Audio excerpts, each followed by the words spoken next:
From Evil Seeds, a Turok novella by Fabian Nicieza.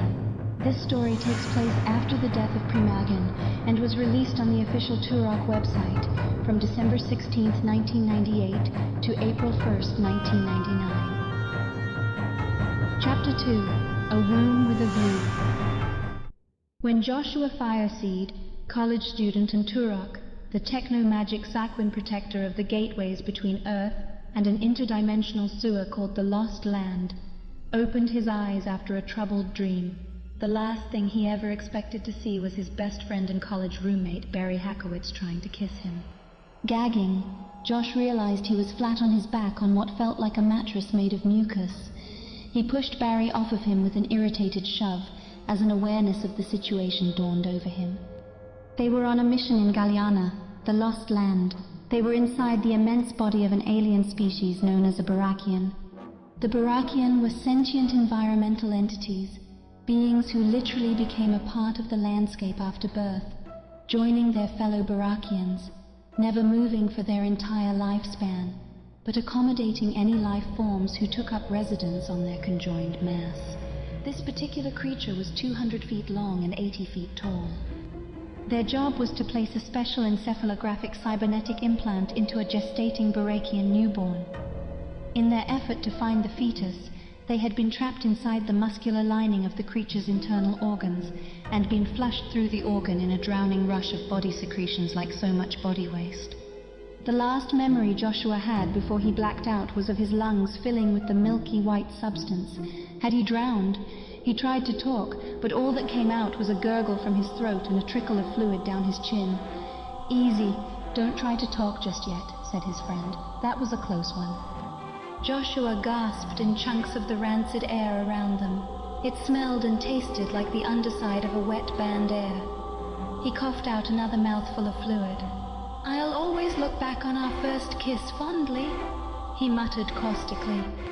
Barry chuckled, running his thin hands through his disheveled, sticky wet hair. "You'd stopped breathing, Josh," he said. "I did mouth-to-mouth and CPR for almost 3 minutes before your heart started beating again." "How did you manage to make it through that tidal wave of muck?" asked Josh, regaining sensation in his fingertips as he lifted himself up to a sitting position. "Since the water level rose around me, I had time to ride it all out like a wave," he explains. "You were so busy trying to open up that sealed muscle valve that the rush of fluid hit you like a train." Josh looked around the dank environment around him. The walls oozed with glistening fluid. The floor beneath him, indeed the walls and ceilings, undulated softly with the creature's rhythmic breathing pattern. The stink was unbearable, and due to his heightened sense of smell, Joshua was forced to endure its intensity. As he accessed the power of Turok through the interspatial energies contained within the seemingly empty satchel at his waist, all of his 5 senses, as well as his physical strength and agility, were enhanced. Usually that proved to be quite a rush, but not in this situation. "Where are we?" asked Josh, staring into the inky blackness, his pupils taking on a faint reddish glow as he accessed the night vision of a grey wolf. "Looks like more guts, but there's something up ahead." Barry smacked at the searchlight velcroed around his wrist. "This sucker's shorted out." Joshua reached into the open flap of his satchel. The light burden. A faint jingle of chimes whistled through the air with a hollow echo. The scent of pine needles filtered through the air, momentarily slicing through the fetid aroma of the Barakian intestinal tract. From the seemingly empty bag, Joshua removed an 18-inch faceted brass wand with a pulsing orange oval membrane attached to the end. His power flowed through the wand, activating the membrane, which shone with a soft haze, lighting the area all around them. "It's a boy," mumbled Barry absently as they looked at the far end of the chamber they were trapped in. 20 yards away, wrapped in the equivalent of a fetal position, surrounded by dozens of thick, viscous, veiny tendrils leading from its body to the surrounding cavern walls, was the nascent Barakian. "It's a small mountain," exclaimed an astonished Joshua. Even after everything he had seen in the 2 years since he had become Turok, he was still surprised by the new, strange sights he encountered. It was part of what made risking his life on a daily basis worth it. You got the doohickey? He asked.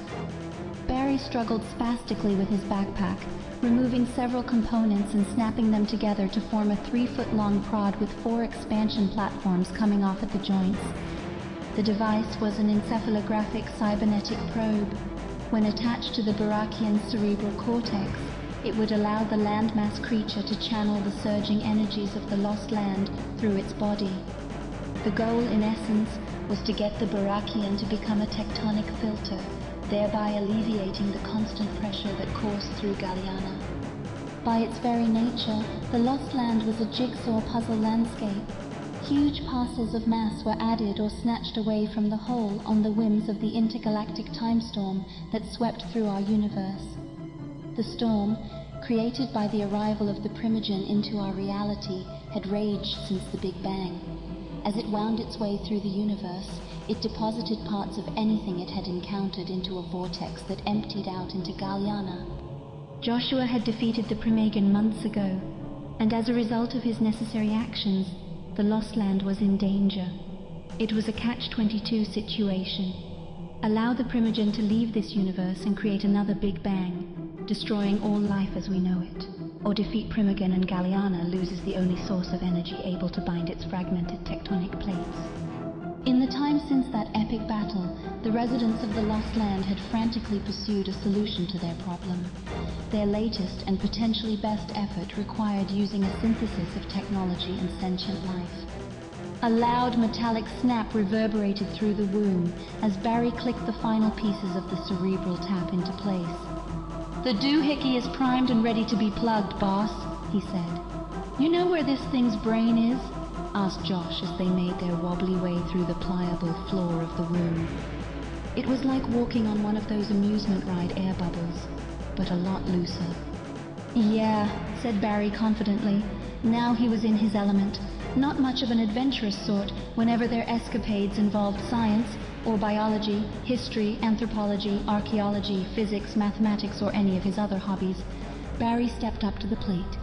"I was debriefed by Aiden before we, came in here." "Don't even bring that up," smiled Josh, lighting the way with his staff. "I'll never look at a door the same way again." Josh watched as Barry scaled the baby Barakian, which looked like a lump of elephant trunks wrapped around each other in a pool of thick mud. The baby was already about 14 feet tall and twice as long. Barry reached the summit, moving some of the trunks aside with a resonating sound of goo and phlegm. He dug his arm elbow deep into the Barakian to get a feel of its innards. He then slowly nestled the cerebral prod into place, sliding it through the trunks until the extension platform at the top of the staff lay against the outer ridge of the creature. A flick of a switch activated the device, sending an energy wavelength through the baby, which the creature would respond to by emitting an opposite energy signature. Once those conflicting signals aligned, the primal energies of the Lost Land could find a conduit through the mass of the Barakian collective. Barry opened a handheld scanner the size of a cell phone and said, "We're online." "That's it?" asked Josh. "After everything we went through to get here?" "Sorry if it was anticlimactic for you," responded Barry, clicking the scanner shut. "Now the baby will be born into the collective, and it'll grow up with his brothers and sisters." Together, the symbiotic resonance of geothermal and geoelectric signatures will form the first of several ley lines, which need to be set up throughout Galiana to control the tectonic shifts. "A simple yes would have been fine," said Josh. As they started to leave, the floor beneath them heaved with a massive spasm, sending them both flying forward as if a carpet had been lifted behind them. They landed softly, but were pummeled by equivalent spasms that reeled along the left and right sidewalls of the womb. "Did that thing do something to it?" Barry already had the scanner out. "No!" Then they froze for a moment and looked at each other. "You don't think?" asked Barry. At the far end of the womb lining, the Barakian started to slide forward, towards freedom, towards birth, towards Barry and Josh. Both young men did what any normal young men would do in a similar situation. They panicked. "Ah!" They both screamed as they tried to run away from the Barakian that was sliding into place along the birth canal. It was futile effort. The Barakian, for most likely the first and only time in its soon-to-be long life, moved quickly. As if scooped up by a rolling snowball, Barry and Josh were both forced up onto the sliding mass of writhing trunks, screaming all the way. 10 minutes later, their throats roar from screaming like extras in a bad horror movie, and covered in enough slime to fill an Olympic pool, Barry and Joshua were the proud godparents of a newborn baby Barakian.